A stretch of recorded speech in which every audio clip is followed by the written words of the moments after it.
সাথে থাকার জন্য ধন্যবাদ। ফিরে এলাম বিরতির পর। আপনারা আছেন একাত্তর সংযোগে।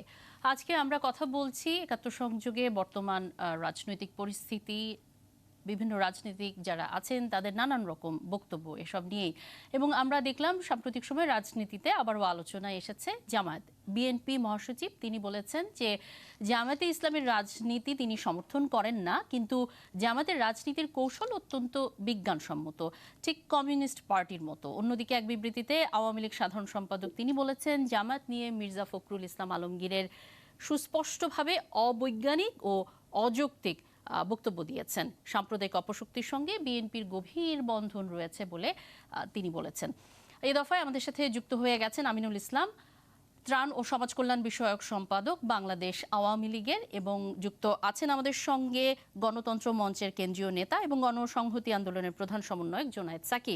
আমাদের সাথে আগে থেকেই আছেন ডিবিসি নিউজের সম্পাদক জায়েদুল আহসান পিন্টু। আমিনুল ইসলাম এবং জোনায়েদ সাকি, আপনাদেরকে ধন্যবাদ আমাদের সাথে যুক্ত হবার জন্য। আমরা যখন জায়েদুল আহসান পিন্টুর সাথে কথা বলছিলাম যে সিইসি বলেছেন গতকাল যে রাজনৈতিক দলগুলোর মধ্যে বৈরিতা অত্যন্ত প্রকট হয়ে গেছে, এবং সেই বৈরিতা নিয়ে যখন কথা বলছিলাম তখন বলা হচ্ছে যে আসলে গণতন্ত্রের সংজ্ঞা সেটি যেভাবে আমরা জানতাম কিন্তু এখনকার পরিস্থিতি ভিন্ন, এবং খুনের রাজনীতি, ক্ষমতায় যাওয়ার রাজনীতি আমরা এখন দেখতে পাচ্ছি। বিএনপি ভোট বর্জন করেছে, বিএনপি সংসদে নেই, কিন্তু তারপরও আমরা যখন দেখে থাকি, আমিনুল ইসলাম প্রশ্নটি আপনাকে করছে, আমরা দেখে থাকি যখনই আসলে নানান রকম আওয়ামী লীগের সেদিন সাধারণ সম্পাদক ওবায়দুল কাদের থেকে শুরু করে আমরা পররাষ্ট্রমন্ত্রী অন্য যে কেউ যখন বক্তব্য রাখেন, ঘুরে ফিরে বিএনপির প্রসঙ্গতেই কিন্তু বারবার চলে আসছে।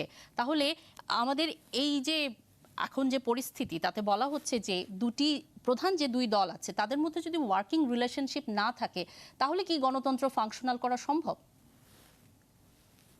ধন্যবাদ আপনাকে, বিজ্ঞ আলোচক যারা আছেন এবং সম্মানিত দর্শক যারা দেখছেন শুনছেন, সবাইকে শুভেচ্ছা। আপনি আসলে এটা একটা অনেক বড় পরিসরের আলোচনা, আমি জানি না আমি কয়টুকু সময় পাবো। এই আলোচনার মধ্যে কিন্তু এটার কোনো কনক্লুশনে যাওয়াটা খুবই অসম্ভব একটি কাজ। বাট আপনি যেটা সিএসি যে বক্তব্যটা দিয়েছেন যে বৈরিতার বিষয়, এখন বৈরিতাটা কেন হলো সেই জায়গায় আমাকে পৌঁছাতে হবে। আমি যেটা মনে করি, রাজনীতিতে ক্ষমতার লড়াই থাকবেই এবং এইটাই কিন্তু বেসিক। কিন্তু ক্ষমতার লড়াইটা আমরা কোন পর্যায়ে যাব, আমরা কতটুকু ক্ষমতার লড়াইতে যাওয়ার জন্য নিজেদেরকে কোথায় নিয়ে যাব, আমরা কি নিজের বাবাকে অ্যারেস্ট করবো নাকি মেরে ফেলবো, এই অনেকগুলো বিষয় এখানে আছে। ধরেন বিএনপি বিশেষ করে ৭৫ পরবর্তী যে রাজনীতিটি করেছে, আমরা একটা সময় দেখলাম যে ৯২ সালে বেগম জিয়া ক্ষমতা আসার পর হঠাৎ করে তার জন্মদিন শুরু হলো নতুন করে 15ই আগস্ট। আচ্ছা, তারপরে আমরা দীর্ঘ লড়াই সংগ্রামের পরে এটাও কিন্তু আমরা অনেকটা ভুলে গিয়ে রাজনীতির মধ্যে একটা একসাথে কাজ করার মানসিকতা ছিল। আমি যদি একেবারে ২০০৮ সালে বিজয়ের পরের কথা বলি, তাহলে মাননীয় প্রধানমন্ত্রী যেদিন সংবাদ সম্মেলন করেন বিজয়ের পরবর্তী, সেদিন একজন সিনিয়র সাংবাদিক মাননীয় প্রধানমন্ত্রীকে প্রশ্ন করেছিলেন যে আপনি রাষ্ট্র পরিচালনায় বেগম জিয়ার কোনো পরামর্শ নিবেন কিনা। মাননীয় প্রধানমন্ত্রী অকপটে বলেছিলেন যে অবশ্যই আমরা নিব। হ্যাঁ, আচ্ছা, তারপরে আপনার এটা উনি কখন বলেছেন, যখন ২১শে আগস্ট ঘটানো হয়েছে তারপরেও ইভেন আমরা তখন বিএনপিকে সংসদের ডেপুটি স্পিকার পদ অফার করেছিলাম।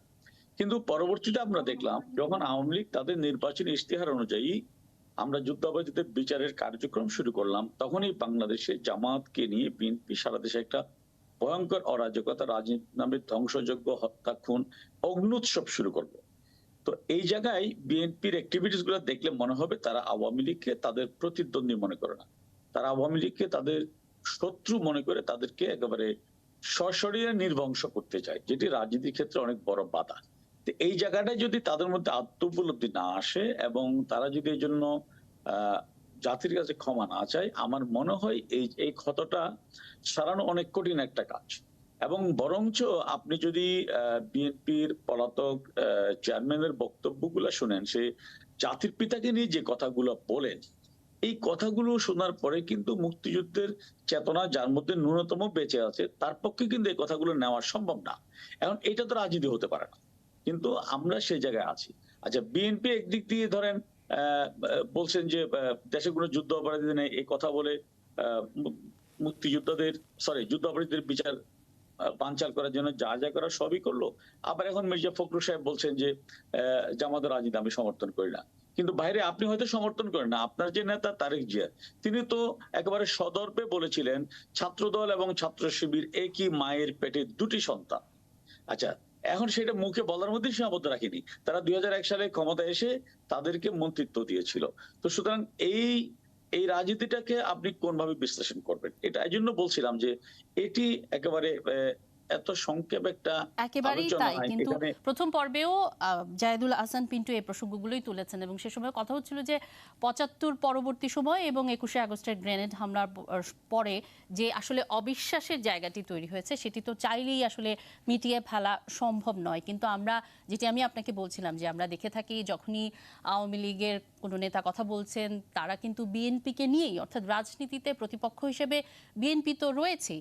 তো সেই জায়গা থেকে গণতন্ত্রের জন্য এই যে প্রকট বৈরিতার কথা বলা হচ্ছে সেটি কমিয়ে আনার সুযোগ কি রয়েছে কিনা, এবং দল হিসেবে আওয়ামী লীগের না, কিছু।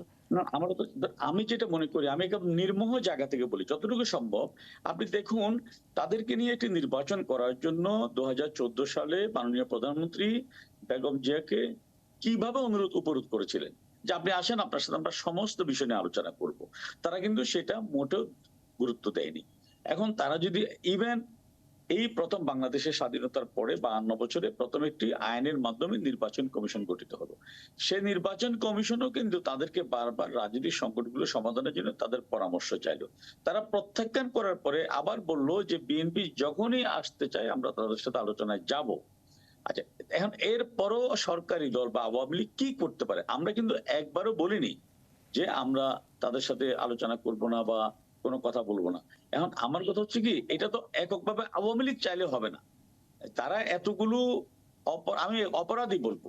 রাজনৈতিক অপরাধ সংগঠনের পরেও আমরা দেশের বৃহত্তর স্বার্থে অর্থাৎ আমরা শুধু তো আওয়ামী লীগ চেয়েছি। চাইলে এটি সম্ভব না, বিএনপির অফ পক্ষ কোর্স থেকেও। নট। জি, এটা তো ধরেন অবশ্যই অবশ্যই। জি, আপনার তাদেরকে বক্তব্যটি এবং স্পষ্ট হয়েছে। জোনায়েদ সাকির কাছে যেতে চাই, আপনার কাছে আবারও আসবো। জোনায়েদ সাকি, জামায়াত নিয়ে বিএনপি মহাসচিবের যে বক্তব্য সেটি আপনি জানেন, এটি তার ব্যক্তিগত মন্তব্য অবশ্যই, কিন্তু আপনি দীর্ঘদিন ধরে রাজনৈতিক সংগ্রামে আছেন, বামপন্থী চিন্তা ধারণ করছেন।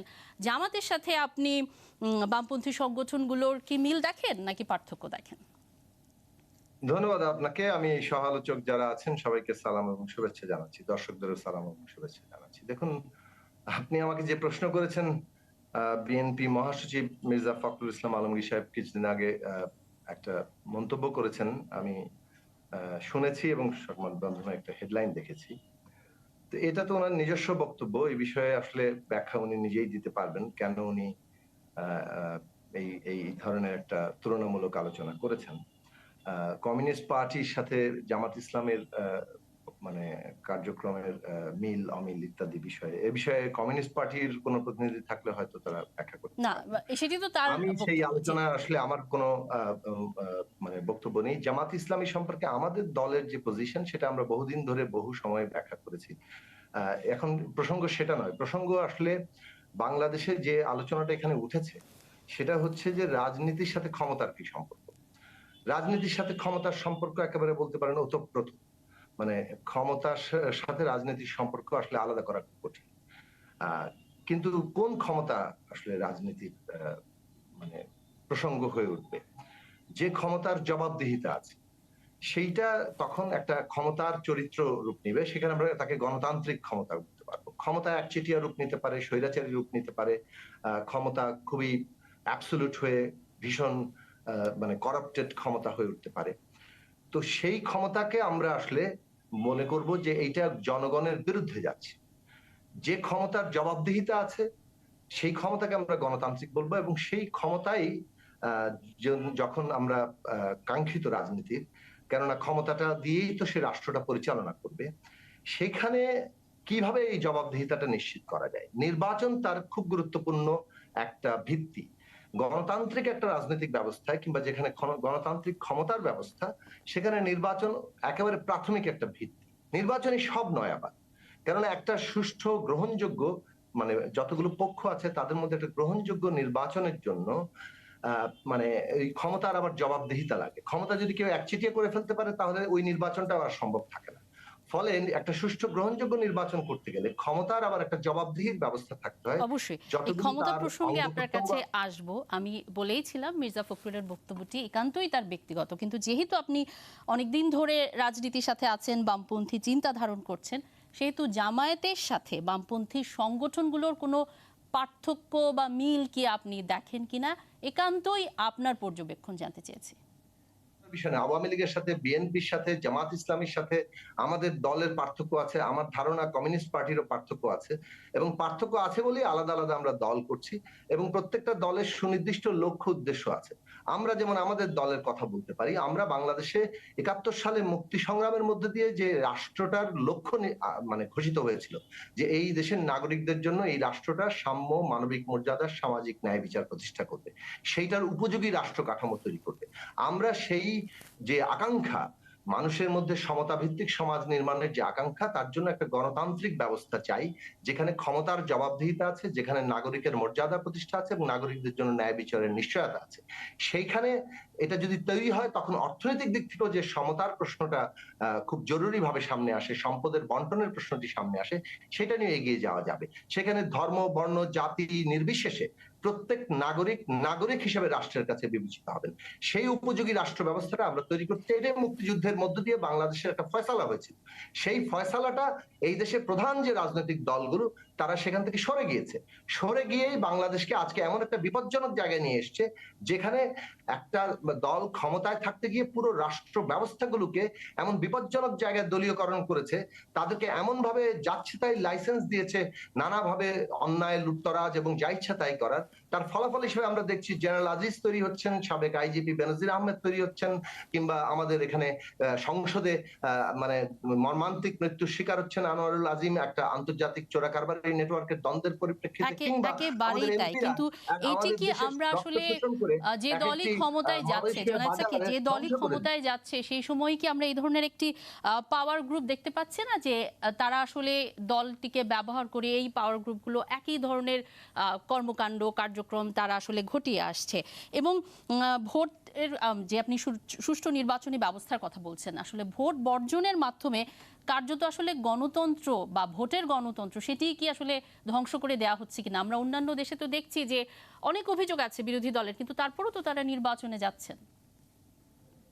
তো আওয়ামী লীগ তো ১৯৮৮ সালে ভোট বর্জন করেছিল। আওয়ামী লীগ তো ১৯৯৬ সালের ১৫ই ফেব্রুয়ারি ভোট বর্জন করেছিল। তো ভোট ধ্বংস করেছিল আওয়ামী লীগ কেন করেছিল?